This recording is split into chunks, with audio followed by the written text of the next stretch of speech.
नमस्कार, स्वागत है आपका अपना प्रदेश उत्तर प्रदेश उत्तराखंड में। मैं हूं आपके साथ सचिन चौहान। बात होगी तमाम खबरों की, लेकिन बुलेटिन की शुरुआत बड़ी खबर से कर लेते हैं। और ये बड़ी खबर सामने आ रही है, ये बड़ी खबर आप तक पहुंचा रहे हैं। देहरादून में कमांडो ने आत्महत्या की है। राजधानी देहरादून से ये बड़ी खबर सामने आ रही है। सीएम की सुरक्षा में तैनात था ये कमांडो जिसने सुसाइड किया है। फिलहाल जांच पड़ताल इस पूरे मामले में की जा रही है। छुट्टी ना मिलने से नाराज चल रहा था, पौड़ी का रहने वाले ये बताए जा रहे हैं। और फिलहाल जो खबर सामने आ रही है, पुलिस मौके पर पहुंची है और पूरे मामले की जांच पड़ताल की जा रही है। सीएम की सुरक्षा में तैनात कमांडो ने सुसाइड की है। छुट्टी ना मिलने के चलते आत्महत्या की वजह फिलहाल यह बताई जा रही है कि छुट्टी नहीं मिली थी, जिस वजह से परेशान था और यह कदम उठाया है कमांडो ने। फिलहाल यह जांच का विषय बना हुआ है। तो सीएम की सुरक्षा में तैनात था कमांडो जिसने सुसाइड की है और बताया यही जा रहा है कि छुट्टी नहीं मिली थी, जिसके चलते काफी डिप्रेस था, परेशान था, जिस वजह से कमांडो ने यह कदम उठाया है। तो यह बड़ी खबर से आपको अपडेट करा रहे हैं। राजधानी देहरादून से यह बड़ी खबर सामने आ रही है सीएम की सुरक्षा में तैनात कमांडो को लेकर, जिन्होंने सुसाइड किया है। और फिलहाल अब तक वजह जो है वो यही बताई जा रही है कि छुट्टी नहीं मिली थी, जिस वजह से कमांडो ने सुसाइड किया है। तो ये बड़ी अपडेट, ये बड़ी खबर राजधानी देहरादून से, उत्तराखंड से ये सामने आ रही है।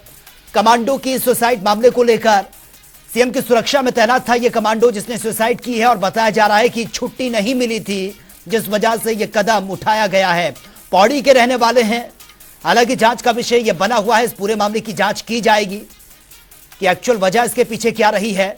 लेकिन अपने आप में एक बहुत दुखद खबर ये सामने आ रही है राजधानी देहरादून से।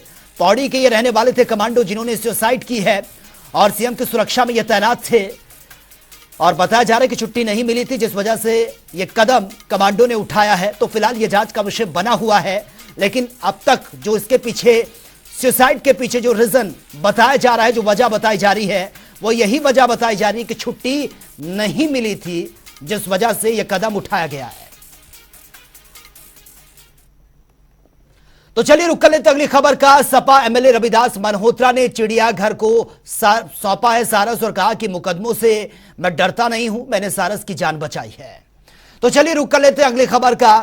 और यह खबर सामने आ रही है लखनऊ में सीएम योगी ने राज्य आपदा प्रबंधन योजना के शुभारंभ और प्रशस्ति पत्र वितरण को लेकर कार्यक्रम को संबोधित उन्होंने किया। इस दौरान उन्होंने कहा कि हमने 2017 में एसडीआरएफ की 3 बटालियन गठित की थी और आज एसडीआरएफ का अपना मुख्यालय है, अपने उपकरण है। प्रदेश में हर आपदा से नुकसान को न्यूनतम स्तर तक पहुंचाने के डबल इंजन की सरकार इस पर काम कर रही है। इस दौरान सीएम ने लखनऊ में उत्तर प्रदेश राज्य आपदा प्रबंधन प्राधिकरण के भवन का शिलान्यास भी किया है। आज उसके परिणाम हम सबके सामने हैं। जैसे हमारे राज्य मंत्री बोल रहे थे, बाढ़ उत्तर प्रदेश के 40 जनपदों में बाढ़ के प्रति अति संवेदनशील और संवेदनशील है।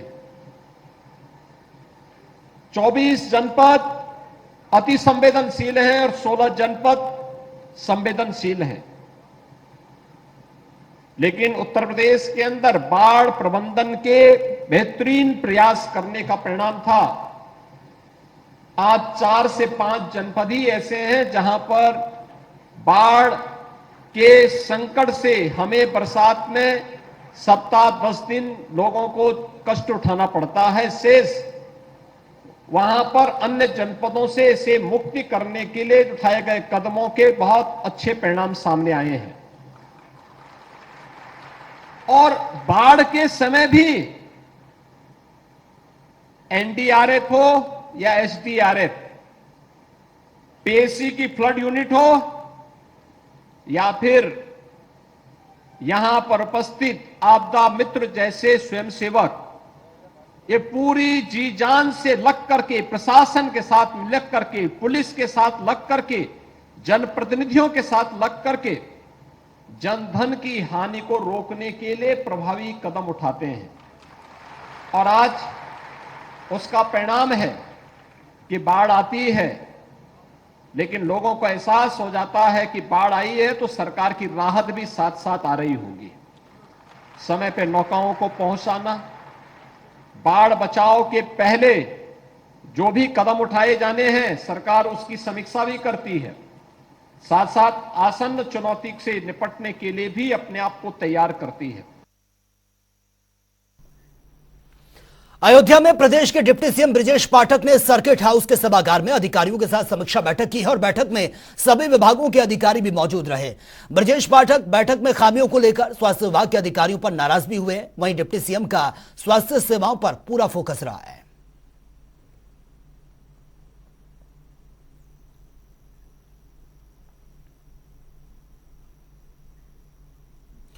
उत्तर प्रदेश में निकाय चुनाव में जीत के बाद प्रदेश में ट्रिपल इंजन की सरकार ने अपना काम करना शुरू कर दिया है। इस बारे में प्रदेश के नगर विकास एवं ऊर्जा मंत्री ए.के. शर्मा ने जानकारी देते हुए कहा है कि सभी नवनिर्वाचित प्रतिनिधि नगर विकास विभाग परिवार के अंग बन चुके हैं और इन सभी प्रतिनिधियों में नगर विकास के कार्यों, योजना और क्रियाकलापों के प्रति अभिरुचि पैदा करने के लिए ऐतिहासिक कार्यशाला का आयोजन लखनऊ के इंदिरा गांधी प्रतिष्ठान में किया जाएगा।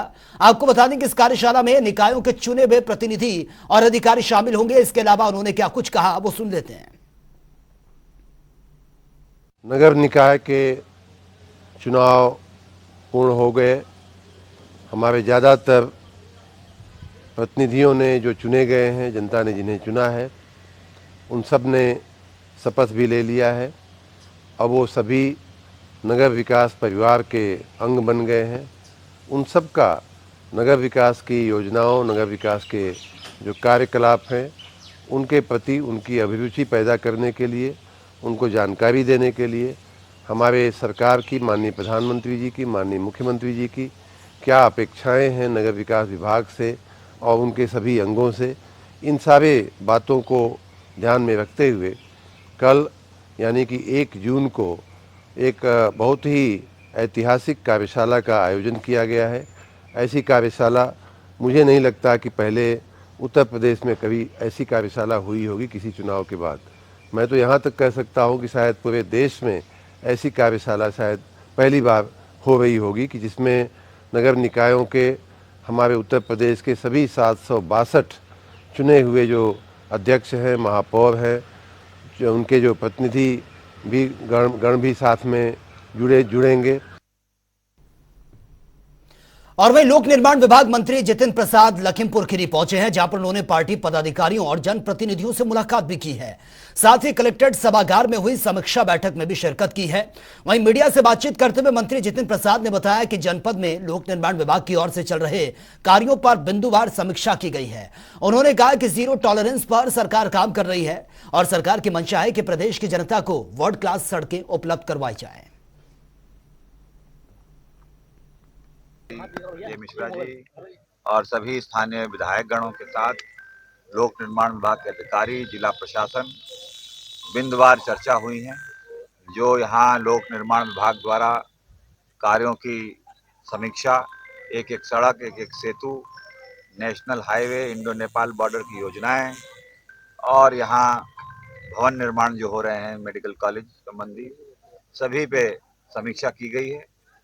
और माननीय मुख्यमंत्री जी के स्पष्ट निर्देश, जीरो टॉलरेंस पे जो सरकार काम कर रही है, स्पष्ट कर दिया गया है। समय सीमा पे कार्य होंगे, गुणवत्ता से कोई समझौता नहीं होगा। और आने वाले वर्ष के लिए माननीय जनप्रतिनिधियों ने अपने सुझाव अधिकारियों के साथ विचार विमर्श कि लखीमपुर जनपद में आने वाले वर्ष में कार्य योजना में कौन से वो योजनाएं और वो सड़कें और सेतु शामिल करने हैं, ताकि यहाँ इस जनपद का विकास भी हो सके और जो ये सरकार की मंशा है कि वर्ल्ड क्लास सड़कें जनता को उपलब्ध कराई जाएं। और दिल्ली के शाहबाद डेयरी में हुए साक्ष्य हत्याकांड का मामला लगातार तूल पकड़ता जा रहा है। मामले पर हिंदू संगठन एक्टिव हो गए हैं। वहीं यूपी के बागपत और जालौन में बजरंग दल के कार्यकर्ताओं ने साक्ष्य हत्याकांड को लेकर प्रदर्शन किया और अपनी मांगों को लेकर जिले के एसडीएम को ज्ञापन भी सौंपा है।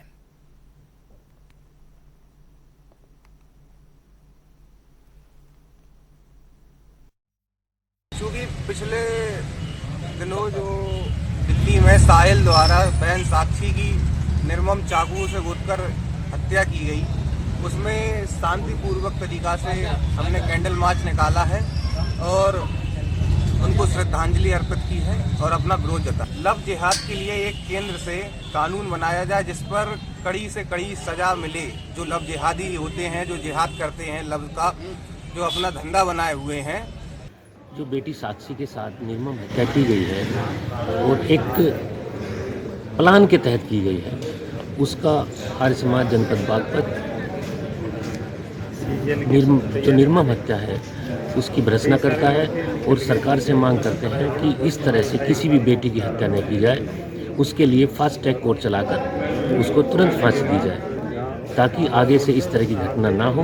भारत की किसी भी बेटी, किसी भी धर्म की बेटी हो, हम तो मुस्लिम बेटियों को भी अपनी बेटी मानते हैं। छत्रपति शिवाजी महाराणा प्रताप की संतान है, उन्होंने हमेशा दूसरे समुदाय के बच्चों को भी सम्मान किया है। तो हम चाहते हैं कि किसी भी बेटी के साथ जो भी भारत की बेटी है। और वहीं प्रयागराज में विजय मिश्रा गैंग के सक्रिय सदस्य मनीष मिश्रा पर पुलिस ने कार्रवाई की है। जिलाधिकारी के आदेश पर मनीष मिश्रा के 3 मंजिला मकान को पुलिस कुर्क करने पहुंची और पुलिस मनीष मिश्रा की संपत्ति की जानकारी ले ही रही थी कि वहीं पुलिस ने दिसंबर माह में मकान मालिक को बाकायदा इसका समय भी दिया था।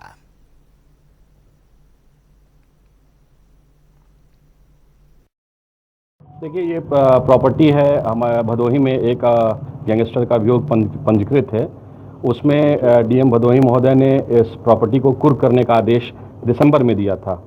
दिसंबर में देने के बाद यहाँ आए थे तो इन लोगों ने कुछ अपील की कि हम बतौर टेनेंट रह रहे हैं, तो उसका भी निस्तारण अप्रैल में हो चुका है। एक सवा महीने से अधिक समय हो चुका है। आज इस प्रॉपर्टी को हम लोग कुर्क करने के लिए आए थे। क्या कहा इन्होंने, आज समय और दे रहे हैं? अब ये थोड़ा ह्यूमैनिटेरियन ग्राउंड पे टाइम मांग रहे हैं, 2-4-10 घंटे 12 घंटे जो भी इनको लगे अपना सामान बाहर करने के लिए, तो उतना हम लोग कंसिडर कर रहे हैं। अब जितने भी देर में कर दें, हम लोगों ने दिन भर का समय दे रखा है। हम लोग यहीं रहेंगे, कार्रवाई करके जाएंगे। और वे गोरखपुर में पाइप फैक्ट्री में किशोरी को बंधक बनाकर दुष्कर्म करने का मामला यह सामने आया। आरोपी कुकर्म के बाद मौके से फरार हो गया। परिजनों ने किशोरी को जिला अस्पताल में भर्ती करवाया। वहीं पुलिस ने आरोपियों के खिलाफ कई धाराओं में मुकदमा दर्ज कर जांच पड़ताल शुरू कर दी है। एक सूचना प्राप्त हुई थी कि एक बंद फैक्ट्री पड़ी हुई है, वहां पर एक नाबालिग लड़की है, उसके साथ दुष्कर्म की बात प्रकाश में आई। इस संबंध में तत्काल पुलिस मौके पर गई, उनके परिजनों से तहरीर प्राप्त की गई। तहरीर के आधार पर अभियोग पंजीकृत किया गया। साथ ही साथ टीम का गठन किया गया था, जिससे कि अभियुक्त की गिरफ्तारी की गई। गिरफ्तारी करने के बाद उसे माननीय न्यायालय के समक्ष प्रस्तुत कर दिया गया है। मेडिकल के लिए पीड़िता को भेजा गया। उसका मेडिकल कराने के उपरांत वो अब स्वस्थ है और वो अपने घर पे मौजूद है। सर, पहले से परिचय था युवक से या फिर जबरदस्ती ले जाता, कुछ जानकारी? ये बात अभी तक प्रकाश में ये आया है कि कुछ लगभग 1 महीने से ये दोनों आपस में संपर्क में आए थे और उसके बाद में बातचीत हुई इनके बीच में। उसी के तहत ये लोग मिलने के लिए गए हुए थे। ये एक सूचना प्राप्त हुई थी कि एक बंद फैक्ट्री पड़ी हुई है, वहां पर एक नाबालिग लड़की है, उसके साथ दुष्कर्म की बात प्रकाश में आई। इस संबंध में तत्काल पुलिस मौके पर गई, उनके परिजनों से तहरीर प्राप्त की गई। तहरीर के आधार पर अभियोग पंजीकृत किया गया। साथ ही साथ टीम का गठन किया गया था, जिससे कि अभियुक्त की गिरफ्तारी की गई। गिरफ्तारी करने के बाद उसे माननीय न्यायालय के समक्ष प्रस्तुत कर दिया गया है। मेडिकल के लिए पीड़िता को भेजा गया। उसका मेडिकल कराने के उपरांत वो अब स्वस्थ है और वो अपने घर पे मौजूद है। सर, पहले से परिचय था युवक से या फिर जबरदस्ती ले जाता, कुछ जानकारी? ये बात अभी तक प्रकाश में ये आया है कि कुछ लगभग 1 महीने से ये दोनों आपस में संपर्क में आए थे और उसके बाद में बातचीत हुई इनके बीच में। उसी के तहत ये लोग मिलने के लिए गए हुए थे। ये एक सूचना। आगामी लोकसभा चुनाव को लेकर उत्तर प्रदेश में सभी पार्टियों ने तैयारियां पूरी कर ली हैं। इसी कड़ी में यूपी सरकार के मिनिस्टर और अपना दल एस के नेता आशीष पटेल ने लोकसभा चुनाव को लेकर बस्ती और संत कबीर नगर के कार्यकर्ताओं के साथ एक महत्वपूर्ण मीटिंग की है। वहीं मीडिया से बातचीत करते हुए उन्होंने सपा पर भी जमकर निशाना साधा। उन्होंने कहा कि लोकसभा चुनाव में सपा का कोई कार्ड काम नहीं आएगा। उन्होंने यह साफ कर दिया कि अपना दल एनडीए के साथ मिलकर ही चुनाव लड़ेगी, क्योंकि हमारा ध्येय जीत दर्ज करना है। वहीं उन्होंने 80 में से 80 सीटें जीतने का दावा भी कर दिया। इसके साथ क्या कुछ उन्होंने कहा वो सुन लेते हैं। इतना कहें, मैं तो राजनीति में बहुत पुराना नहीं हूं, 80 के दशक का तो हूं नहीं, पर मैं इतना जरूर कहूंगा कि एनडीए की सरकार ने गांव गरीब के हर उस व्यक्ति के लिए काम करना चाहा है जो जरूरतमंद है, और उसमें किसी प्रकार का भेदभाव नहीं है। मैं उदाहरण देना चाहता हूं, शौचालय दिया गया तो क्या ये कहा गया कि इसको देना है, इसको नहीं देना है? आवास दिए गए तो क्या कहा गया इसको देना है, इसको नहीं देना है? तो हमारी जो सरकार है एनडीए की, जो 2014 से देश में और 2017 से उत्तर प्रदेश में है, उसने लगातार सबके हितों का काम किया है। अब जीवन में परिवर्तन हो रहा है उनके स्तर में। मैं तो एक छोटा सा उदाहरण देना चाहता हूं।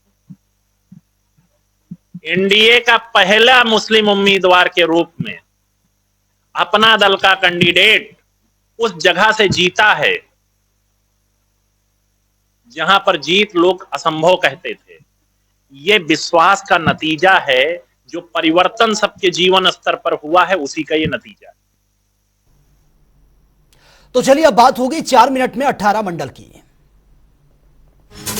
गंगा दशहरे में गंगा में डूबने से 5 श्रद्धालुओं की मौत की खबर। इलाज के दौरान हुई मौत, बरेली की घटना। सूर सरोवर पक्षी विहार के जंगल में लगी है आग, बिजली की लाइन से लगी है आग, फायर ब्रिगेड ने आग को कंट्रोल किया। आगरा की घटना। बदायूं में गंगा नहाने गए बच्चों की मौत की खबर। ग्रामीणों ने शव को बाहर निकाला। शुक्रराग गंगा घाट का मामला।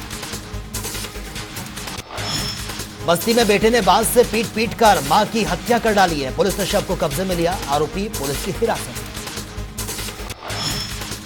सहारनपुर में 2 दर्जन स्पा सेंटर्स पर पुलिस ने किया छापेमारी। 40 युवक युवतियों को हिरासत में लिया गया।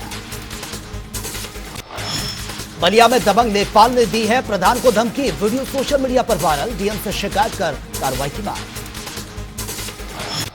इटावा में लूट की झूठी सूचना देने वाली महिला को पुलिस ने हिरासत में लिया। जांच पड़ताल जारी। इटावा में दबंगों ने वाटर कूलर को तोड़कर हटाने का किया प्रयास। वीडियो सोशल मीडिया पर वायरल। मामले की जांच जारी। अलीगढ़ के एक अस्पताल में युवक की बाइक हुई चोरी। पुलिस ने मामला दर्ज कर शुरू किया जांच पड़ताल। थाना बन्ना देवी क्षेत्र का मामला। बस्ती में चलाया जा रहा है फर्जी कॉलेज, जिससे असली स्टूडेंट्स लगा रहे हैं अपने पैसे। डीएम को लिख दी गई है शिकायत। जल्द कार्रवाई का आश्वासन। इटावा में जंगल में मिला है युवक युवती का शव। इलाके में हड़कंप।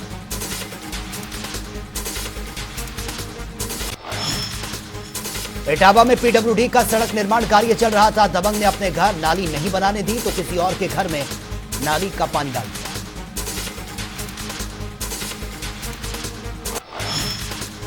झांसी में तेज रफ्तार का कहर। पोल से टकराई कार। 3 की मौत की खबर, 1 घायल। आधी रात में हुई थी घटना। फतेहपुर में गंगा में डूबी है किशोरी का मिला है शव। पुलिस ने शव को पोस्टमार्टम के लिए भेजा। लखीमपुर खीरी में टाइगर रिजर्व के बफर जोन में बाघ का शव मिला। वन विभाग ने शव को पोस्टमार्टम के लिए भेजा। लखीमपुर में 3 नाबालिग लड़कियों के साथ एक गायब। पुलिस को मिली है तहरीर। जांच पड़ताल शुरू। अलीगढ़ में मेडिकल स्टोर स्वामी के साथ दबंगों ने जमकर किया मारपीट के साथ लहराए तमंचे। वीडियो सोशल मीडिया पर वायरल। अलीगढ़ में सड़क हादसे का लाइव वीडियो आया सामने। तेज रफ्तार बाइक अनियंत्रित होकर कार से जा टकराई। हादसे में बाइक सवार 2 लोग गंभीर रूप से घायल।